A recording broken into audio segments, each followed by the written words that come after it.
로마서 8장은 전체로 보면 이제 구원의 확신, 한번 구원받은 성도는 그 구원이 확실하다라고 하는 그 확신을 우리에게 심어주는 그런 장이 로마서 8장입니다. 그러니까 전체적인 흐름을 아는 것도 참 중요한데, 그러니까 복음을 1장에서 사도 바울이 자랑합니다. 구원을 주시는 하나님의 능력이니까 복음을 가장 자랑스럽게 여기고, 근데 이 복음에 대해서 하나님의 아들 예수 그리스도라 소개하면서 복음이 왜 필요하냐 하는 것을 말씀한 인류에 처한 환경을 1장 후반부에서 3장 20절까지 그것을 쭉 말씀합니다. 그래서 하나님의 진노 아래에 있는 의인이라고는 한 사람도 없고, 또 불가능한 유대인이 됐든 아니었든 모든 인생들은 다 죄인이다라고 하는 걸 계속 증거하고, 그러므로 율법으로 행함으로 도덕으로 사람이 노력으로 구원은 없다. 그러나 그거 말고 이제는 오직 예수 그리스도를 믿는 믿음으로 이 구원받는 이 놀라운 복음의 기쁜 소식이 하나님 우리에게 주신 것이다.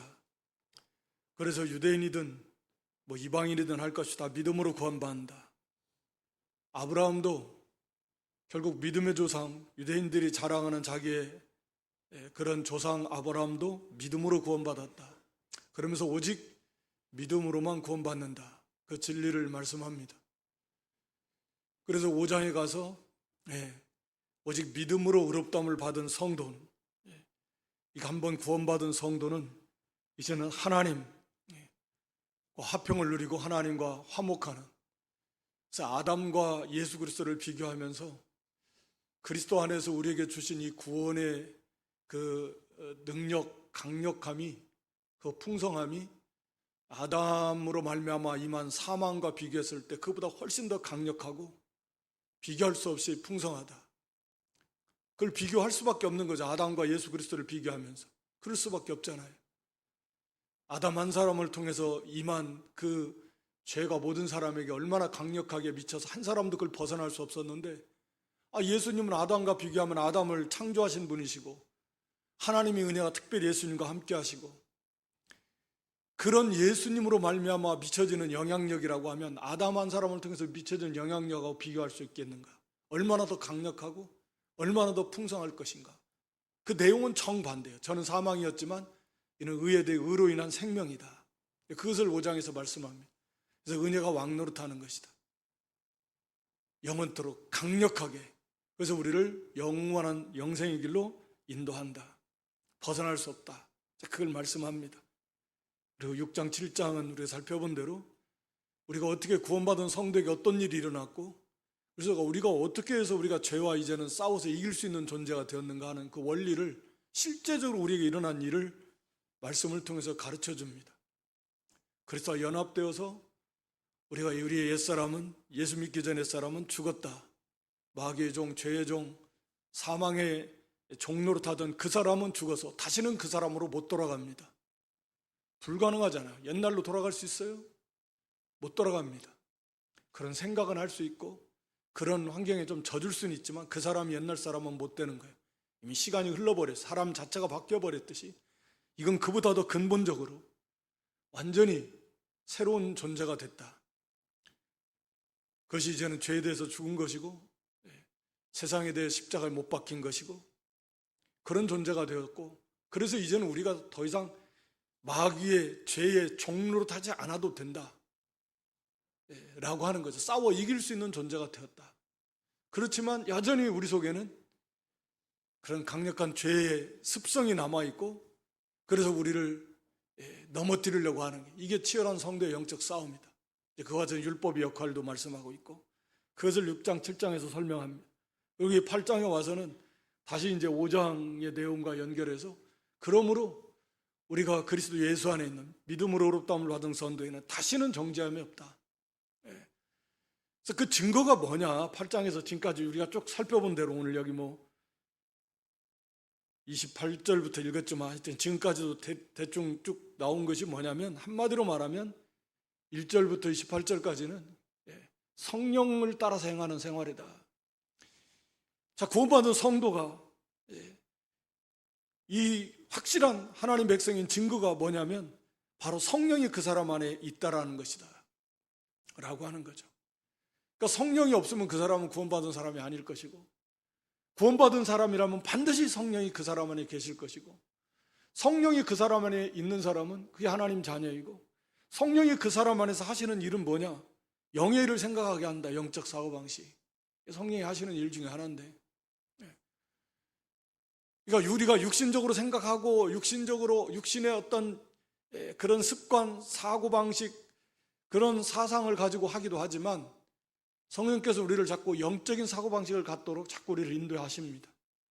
믿음의 관점에서 보게 하고 생각하게 하고 분별하게 하고 판단하게 하고 행동하게 하고, 이걸 자꾸 하시는 게 성령이십니다. 우리가 육신에 치우치기도 하지만 그런 또 영적인 면에서 영적 분별력을 가지고 이게 하나님께 영광이 될까? 신앙이 유익이 될까? 하나님 기뻐하실까? 하나님의 나라와 교회 유익이 될까?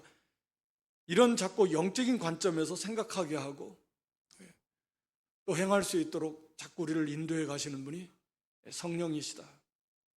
그래서 성령이 그 안에 계신 증거들이 분명히 많이 있다고 그랬습니다. 오늘 로마서에서는 그렇게 우리를 영적 사고방식, 영적으로 생각하고 그리고 영적으로 행할 수 있도록 인도하시는, 결국 성령이 그 일을 하시는 거고, 또 우리에게 성령을 힘입어서 죄를 죽여라, 몸의 행실을 죽여라. 우리가 몸의 행실을 죽이는 데 있어서 우리가 성령을 힘입지 않으면 불가능하죠. 당연히 성령을 힘입어서 우리의 부패성을 날마다 죽이면서 그걸 무기력하게 하면서 그걸 괴롭히면서 날마다 사도 바울이 자기 몸을 쳤던 것처럼 그렇게 하면서 이를 이루어 나가야 될 것이고,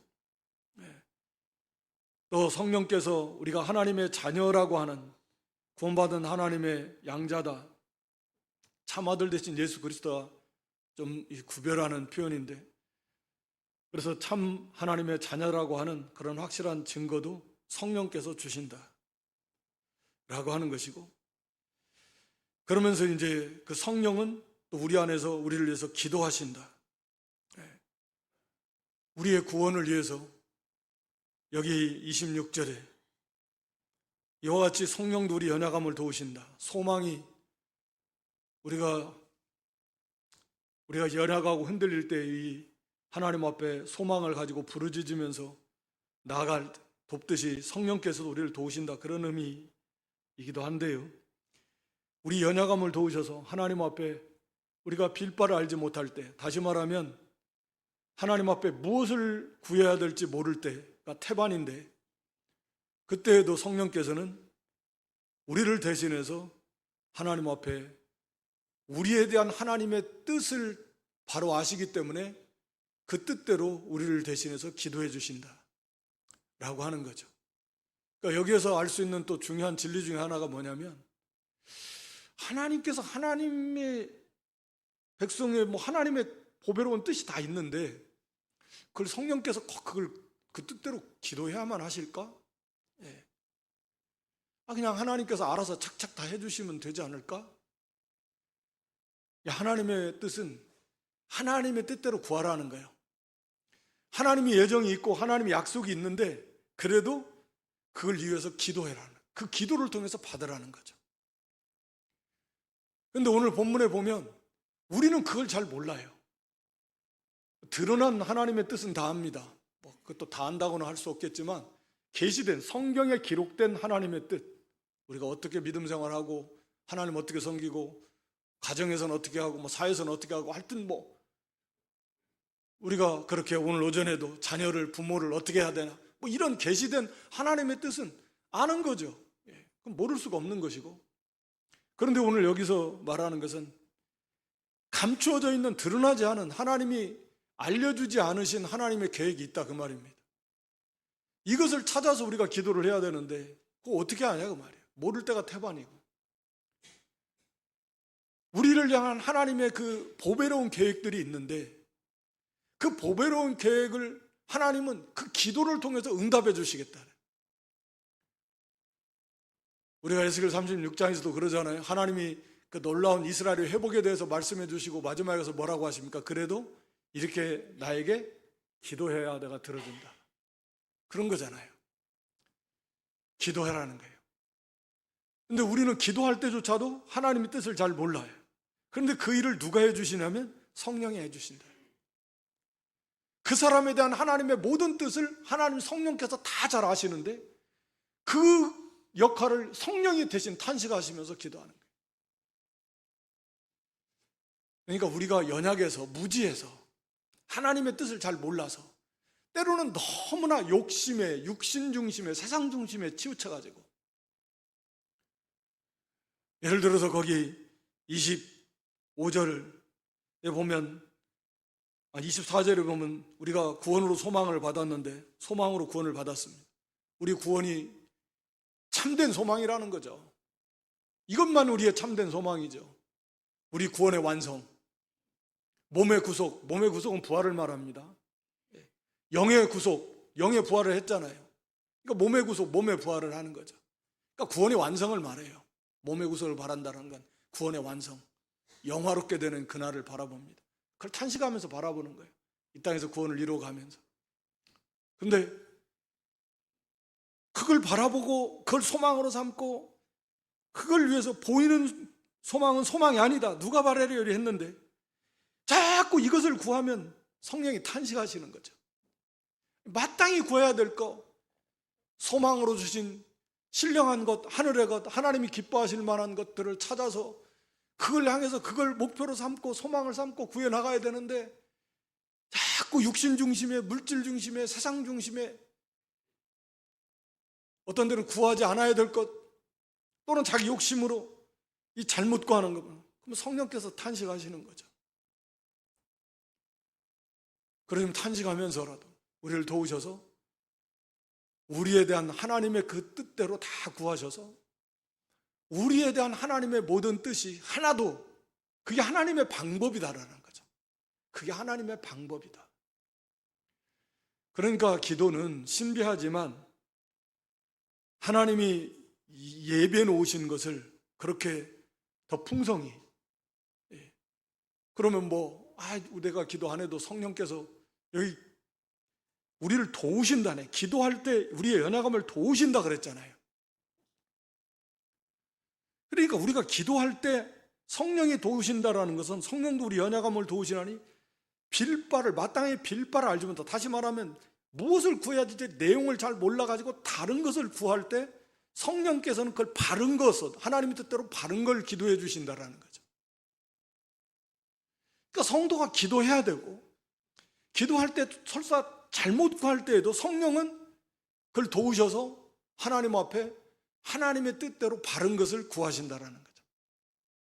그 하나님은 그 기도를 들으시고 또 하나님이 계획하신 그 성도에게 계획하시는 그 보배로운 계획을 이루어 가시는 하나님이시다. 그리고 기도라고 하는 것은 그렇게 하나님이 예정된 것을 받는 하나의, 우리가 흔히 축복의 통로다, 그런 거예요. 기도하는 사람은 복받기로 예정된 사람이에요. 그 기도의 시간에 잘못 구해도 성령이 또 대신 하나님 뜻대로 합당하게 구해주시니까 얼마나 복이 넘칩니까? 그 하나님께서 하나님 마음에 맞는 건 다 들어주시고, 기도를 통해서 구하는 자에게 하나님이 주시고자 하는 예정이 있는데 그런 자는 구하는 자만이 받아요. 구하지 않는 자는 못 받습니다. 그게 하나님의 뜻이니까. 그러니까 구하는 자는 받는 거예요. 안 구하면 못 받는 거고. 그래서 거기 27절에도 성령께서 하나님 뜻대로 위해서 간구하시고 하나님 그걸 다 아시고 응답하신다. 그러니까 우리 구원의 보증, 우리 구원을 책임지시는 분, 그 성령이시다. 그러니까 우리의 구원을 완성하시고 우리 구원을 다 이루신 분이 예수 그리스도시고, 그 예수님을 믿고 이제는 믿은 다음에 영광의 나라에 이르기까지 우리를 구원의 길로 인도하시는 분, 그게 성령이시다, 그 말입니다. 그래서 구원의 보증이라는 거예요. 오늘 성령의 첫 열매라고 그랬는데 이 구원의 보증이라는 말이에요. 23절에도 성령의 처음 이은 열매라는 것은 성령의 9가지 열매를 말하는 게 아니고 성령이라고 하는 성령 자체가 열매다 그 말이에요. 첫 열매. 추수에서 첫 열매는 마지막 추수를 보증하는 거거든요. 그래서 성령이라고 하는 첫 열매가 그 사람에게 임했다라는 건 이 사람이 구원의 보증, 성령은 구원의 보증이시다, 그런 의미입니다. 그래서 이미 구원의 보증, 성령께서 책임지시고 우리의 구원을 이루어 가신 그런 성령이시다. 그래서 거기 28절에 우리가 알거니와, 이걸 우리가 분명히 믿고 아는 거예요. 하나님을 사랑하는 자, 이건 뭐 하여튼 이걸 일일이 다 살펴볼 수는 없겠지만 성도의 특징이라는 거죠. 하나님을 사랑하는 자입니다. 하나님을 사랑하지 않으면 그건 구원받은 성도가 아닐 것이다. 사랑의 정도는 다 차이가 있겠지만,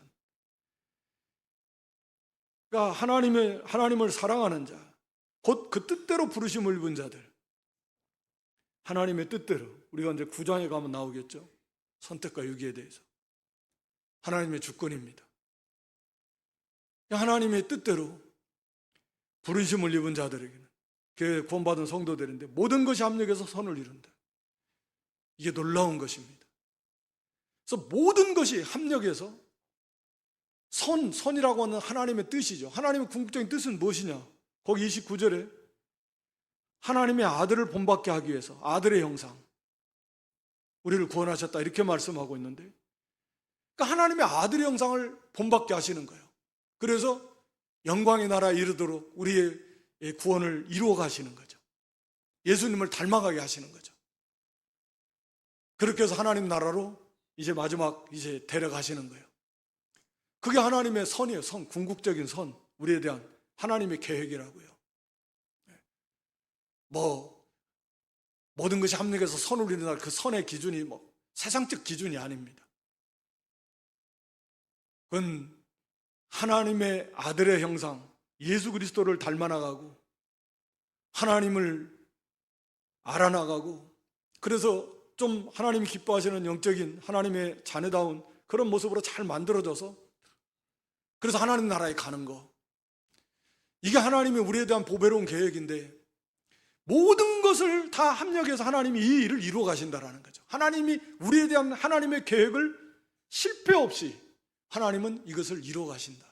여기 성령께서도 그 일, 모든 그 사람에 대한 하나님의 뜻대로 이루어지기를 기도하고, 하나님은 그 기도를 들어주시고, 그래서 모든 경우에라도, 어떤 경우라도 우리가 실수하고 잘못하고 심지어는 심지어는 죄를 범했을 경우라도 하나님은 그런 것까지라도 다 합력해가지고 선을 이루시는 하나님이시다.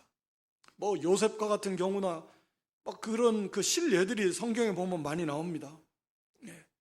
베드로 같은 경우도 마찬가지고, 다니엘이나 새 친구들 같은 경우도 마찬가지고, 모르드게 같은 경우도 마찬가지고, 욥과 같은 경우도 마찬가지고, 다 모든 것들을 하나님은 다 합력해서 결과적으로 유익되게 하시는, 그 사람을 양육시키시는, 만들어 가시는, 선을 이루시는 그런 하나님이시다. 그러니까 실패가 없어요, 하나님께는.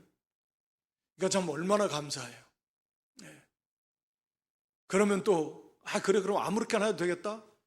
근데 그것이 똑같아요. 6장에서 5장 말미에서나 6장에서 말씀하게, 그러면 죄가 더한 것에 은혜가 더하니까 죄 아무렇게나 지어도 죄의 은혜를 더 많이 받기 위해서는 죄를 짓자, 이런 거나 똑같은 거죠. 그럴 수가 없는 거죠. 어떻게 그런 마음을 먹을 수 있겠습니까? 하나님 백성이라면, 하나님만 마음을 안다면, 성령께서 탄식하시면서 우리가 바른 걸 구하지 못하고 욕심에 치우치고 무지해서 깨닫지 못해서 헛된 걸 구할 때 성령은 탄식하시면서 하나님 뜻대로 우리를 대신해서 막 기도하시고, 주님께서도 하늘보다 우편에서 우리를 위해서 기도하시고, 그럴 수 없는 거죠. 하나님을 사랑하는데 어떻게 그럴 수 있겠습니까? 하여튼 모든 것이 합력해서 선을 이루어서 우리에 대한 하나님의 구원의 계획은 구원의 완성에 이르도록 조금도 실패함이 없다, 완전하게 다 이루어진다 라고 하는 걸 말씀하는 거예요. 그래서 거기 29절부터 쭉 마지막 절까지 그 내용이에요. 하나님이 하신다. 하나님이 하시는 거예요.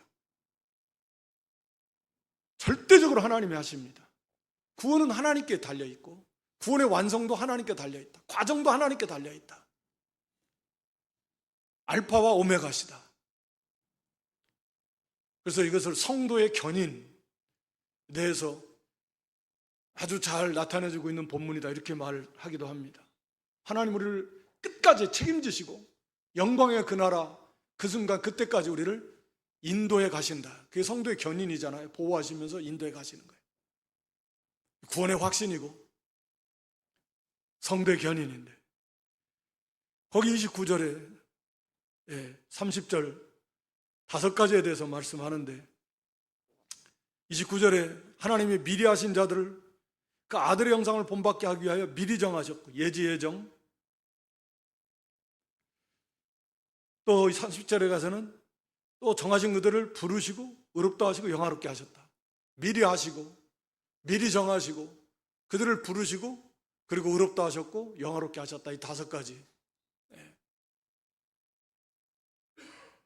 황금고리다 뭐 이런 표현도 많이 쓰는데, 이 5가지는 하나님께서 다 하신 거죠. 미리 하셨다, 선택이죠. 알미라고 하는 것은 성경에서 특히 우리가 하나님을 알고 하나님이 우리를 아신다라는 건 특별한 관계성을 말하는 거예요. 뭐 전지하신 하나님이 그런 모르시는 게 어디 있겠습니까? 그런 개념이 아니고 특별한 하나님의 백성을 알아주셨다, 그 말이거든요. 항상 하나님, 우리가 하나님께 안바 되었다, 하나님 우리를 아신 바 되었다라는 것은 우리가 하나님과의 그런 특별한 관계, 하나님의 백성 자녀의 관계 속으로 들어갔다. 그러니까 미리 아셨다라는 건 그런 거예요. 하나님이 우리를 하나님의 백성으로 미리 알아주셨다. 다시 말하면 하나님께서 하나님 백성으로 미리 선택하셨다라는 거나 똑같은 개념이에요. 왜냐하면 하나님께서 우리를 하나님 백성으로 미리 알아주셔서, 어떻게 하나님 백성으로 알아? 내가 저걸 하나님 백성으로, 내가 내 백성, 내 자녀를 선택하겠다, 이거거든요. 하나님께서. 그래서 하나님 자녀로서 그걸 특별하게 알아주시고 사랑해 주시는 거예요. 그 예지를 말하는 거죠.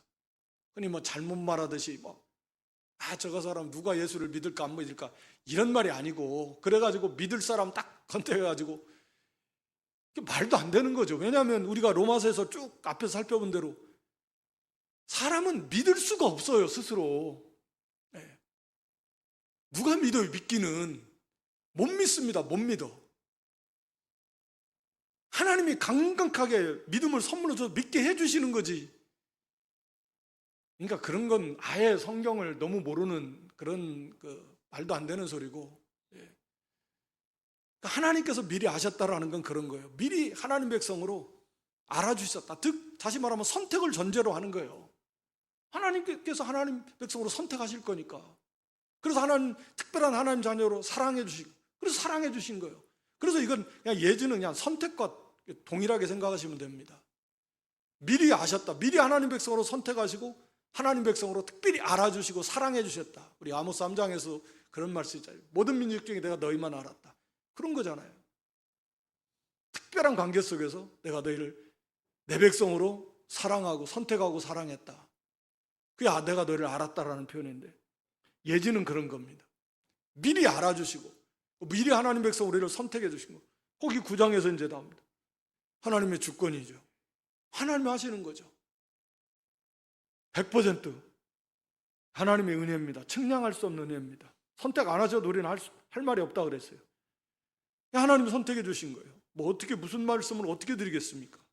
그냥 감사하다는 말씀밖에는 못 드리는 거죠.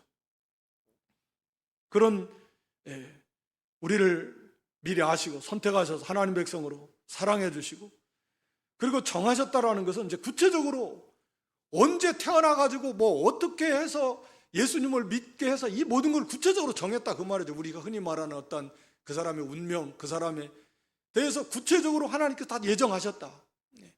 하나님 백성으로 선택하셨는데 너를 어느 시대에 어디에서 누구 다 어떻게 태어나게 해가지고, 그래서 언제 누구를 어떤 방식으로 해서 너희가 구원받게 하고 이런 것들을 다 예정해 놓는 거죠.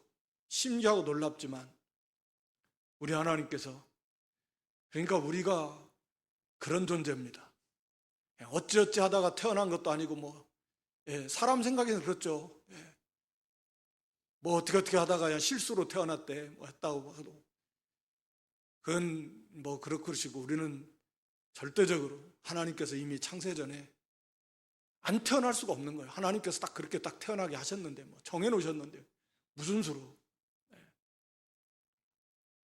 그렇게 이때 당에, 예, 뭐 어떤 의미에서는 맞아요. 오늘 뭐 다 이제 찬송도 사랑받기 위해서 태어난 사람이 이제 하나님께 영광을 돌린다는 의미에서는 좀 저는 그게 적절하지 않다라고 생각을 하지만, 사람에게 있어서는 그렇죠. 뭐 예, 하나님의 사랑을 받기 위해서 태어난 거죠. 하나님 백성은. 그러니까 우리 구원받은 성도 한 사람 한 사람은 이렇게 놀라운 하나님의 계획 속에서, 그 사랑 속에서 세밀한 예지와 예정, 하나님 미리 아시고 선택하시고 사랑해 주시고 그리고 다 정해놓으셨단 말이에요. 그 예정 속에서 이 땅에 우리가 태어난 거예요. 그러니까 정말 보배로운 존재예요.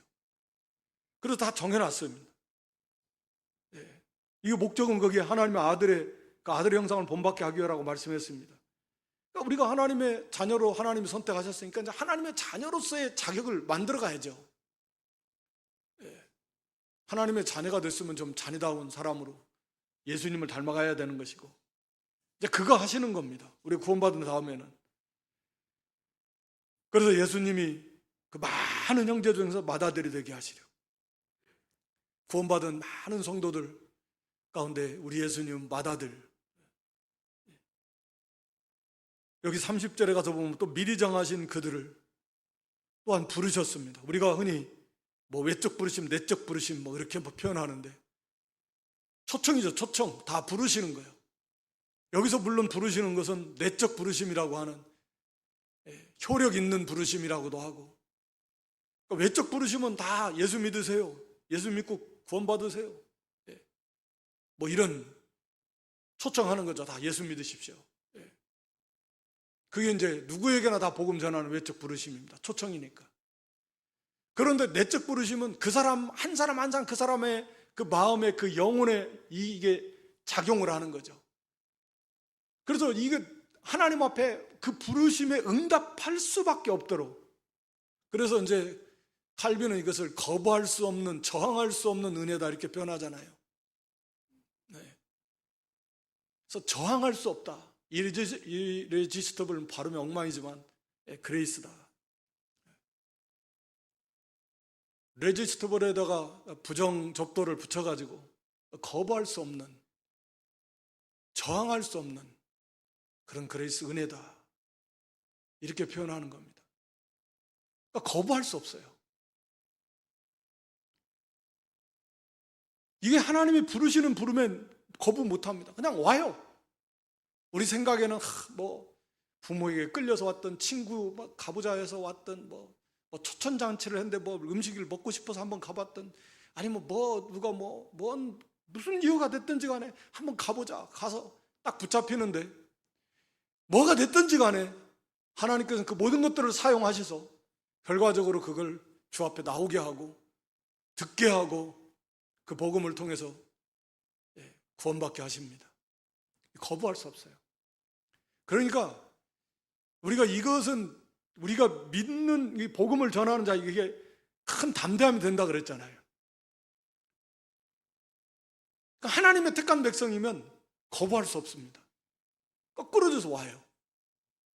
그러니까 아무리 사람 생각에는 저런 흉악범, 저렇게 고집불통, 벌써 인상도 험하게 생겼는데 안 믿을 것 같아, 그런 사람도 하나님의 택한 백성이면 거꾸로지는 거예요. 그러니까 그걸 의지하고 믿고 가서 복음 전하는 거예요. 안 믿으면 뭐 지금이 때가 아닌가 보다 좋게 생각해야죠. 아직 때가 아닌가 봐. 하나님 백성 언젠가 오겠지. 그런 소망을 가지고서 포기하지 말고 기도하면서 계속 초청을 하는 거죠. 하나님께서 언제든 그때, 하나님의 때, 부르신 때가 있으니까, 예정했다, 예정. 하나님이 정하신 때가 있으니까 그때 이제 부르시면 저항할 수 없습니다. 그냥 나올 수밖에 없어요. 그래서 나온 거예요. 저나 여러분이나. 운이 좋아가지고 누구 그렇게 이용당한 그분들 감사하죠. 하나님 앞에 귀하게 들어 쓰임 받은 거죠. 그게 하나님 나라를 위해서 쓰임 받는 거예요. 그런 사람을 통해서 그리스도를 인도받는 거, 한 영혼을 구원하는 그런 귀한 일꾼으로 쓰임 받는 거예요. 하나님이 그렇게 쓰시는 거고, 하나님 앞에 큰 칭찬과 상급이 되는 거고. 우리도 뭐 복음을 전해도 우리에게 있는 게 아니라 하나님께 있습니다. 그러니까 낙심하지 말고, 어쩔 수 없어요. 뭐 예레미야 시대나 뭐 이사야 시대나 에스겔 시대나 이 선지자들을, 뭐 위대한 선지자들은 대부분 다 그런 시대에, 뭐 엘리야 선지자나 뭐 엘리사 선지자나 다 패역한 시대예요. 하나님 믿는 사람, 참 믿는 성도들 얼마 없어요. 그래도 하나님 말씀을 전해요. 안 되면 어쩔 수 없는 거죠. 우리에게 있어요? 하나님께 있지. 하나님 예정 속에 있는 거예요. 하나님 문을 열어주고 하나님 택한 백성이 많으면 그리고 때가 되면, 그 때가 맞으면 오는 거고, 안 맞으면 아직은 아닌가 보다 하는 거고, 어쩔 수가 없어요. 겸손하고 담대해야 돼요. 하나님께 있는 것이고, 그렇기 때문에 담대해요. 그렇기 때문에 겸손하고. 하여튼 그 하나님이 우리를 부르십니다. 그래서 예수님을 믿게 해요. 믿어지게 하는 거예요. 믿어지는 힘의 강력으로 역사하심을 따라 믿는 우리에게 그랬잖아요. 우리 에베소 1장 19절인가요? 하나님의 강력한 역사예요. 그래서 믿어지는 거예요. 절대 스스로 인간은 믿을 수 없어요. 불가능합니다.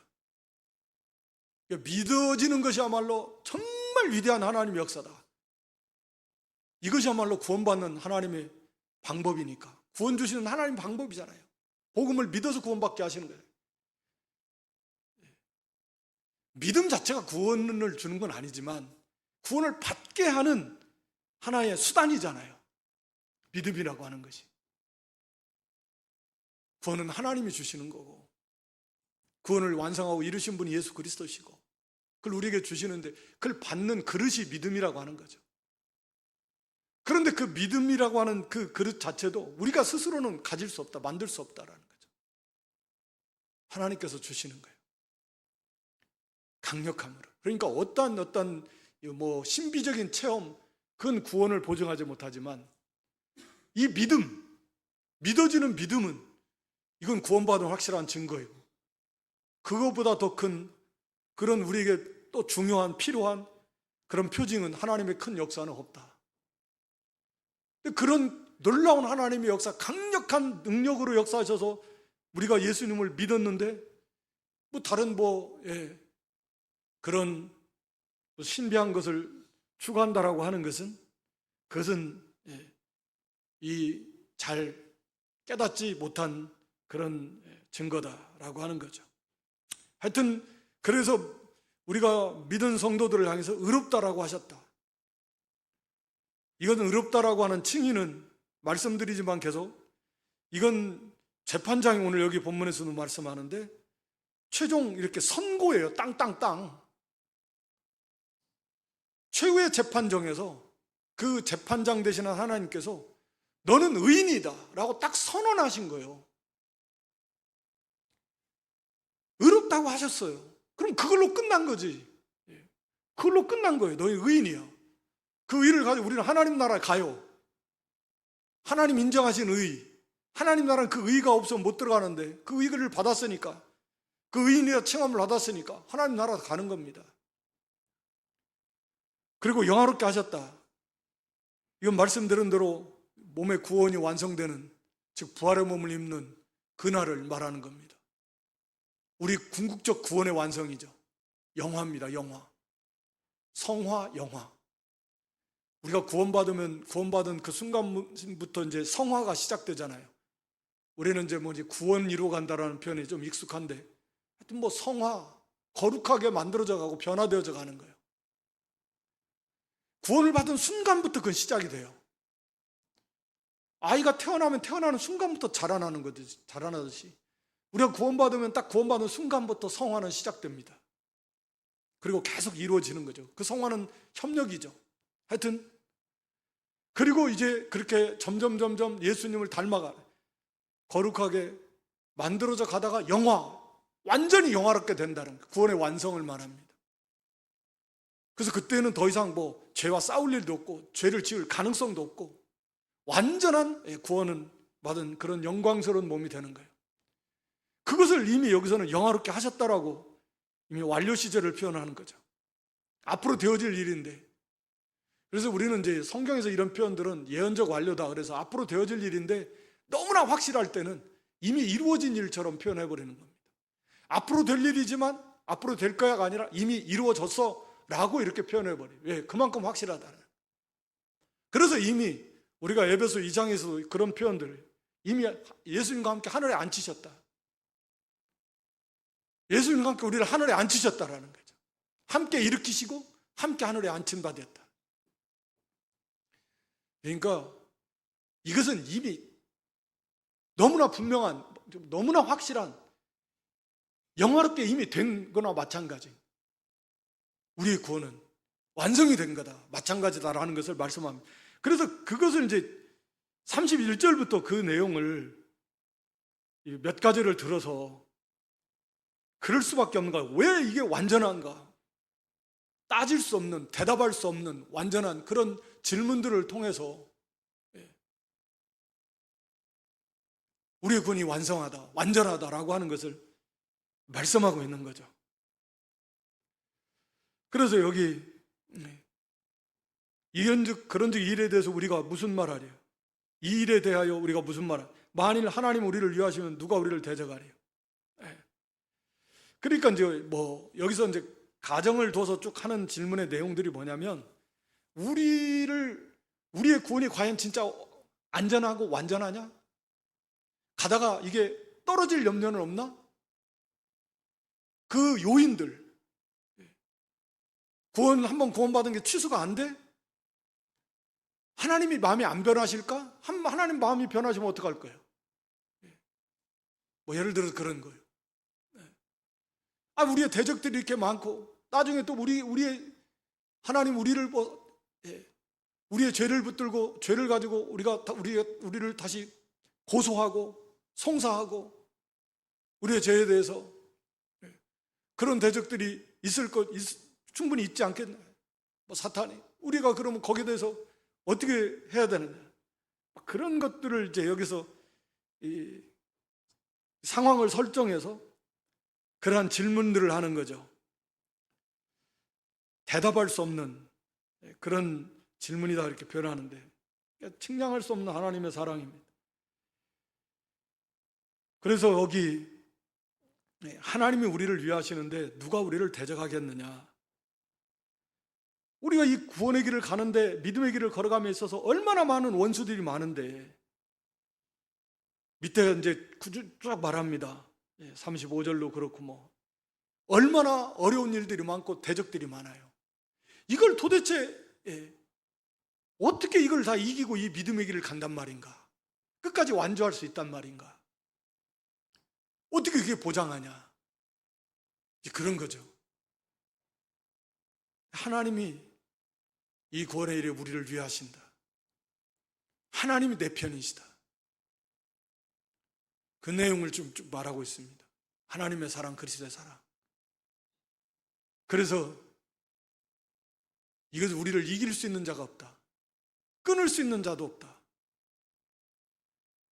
실제적으로는 우리가 넘어지는 때도 있고 실패하는 것처럼 보이기도 하고, 그러나 결과적으로는 다시 일어서서 갑니다. 흔히 전투에서는 질 때도 있지만 그 전쟁에서는 이미 그리스도께서 이겨놓으셨고 성삼위일체 하나님께서 이를 책임지시고 이루어 가신다. 그래서 반드시 넉넉하게 이기신다 그랬는데 그걸 이루어 간다 라고 하는 거죠. 이 내용은 다음 시간에 좀 해야 될 것 같습니다. 여기 우리에 대한 이 구원, 얼마나 영광스러운 구원이고, 이 구원은 너무나 분명한 확실한 성삼위일체 하나님께서 지금도 우리를 창세전부터 이걸 계획하시고 미리 알아주시고 사랑해 주시고 선택하시고 예정하시고 때가 되면 우리를 태어나게 하시고 때가 되면 불러서 의롭다 하시고 영화롭게 하시고 지금도 우리 안에 계신 성령께서 탄식하시면서 우리를 위해서 하나님 뜻대로 구하시면서 예수님은 또 하늘보다 높으면서 우리를 위해서 기도하시면서 우리를 향한 하나님의 그 보배로운 뜻을 이루어 가시는 그 일을 쉬지 않으시고 완성을 향해서 가시는데 어떠한 대적, 어떠한 난관, 어떠한 어려움, 핍박, 환난, 고난, 유혹, 설사 죽음이라도 이것을 막을 수 없다. 그래서 하나님께서 완성하신다. 반드시 완성하신다. 그래서 반드시 그 길을 간다.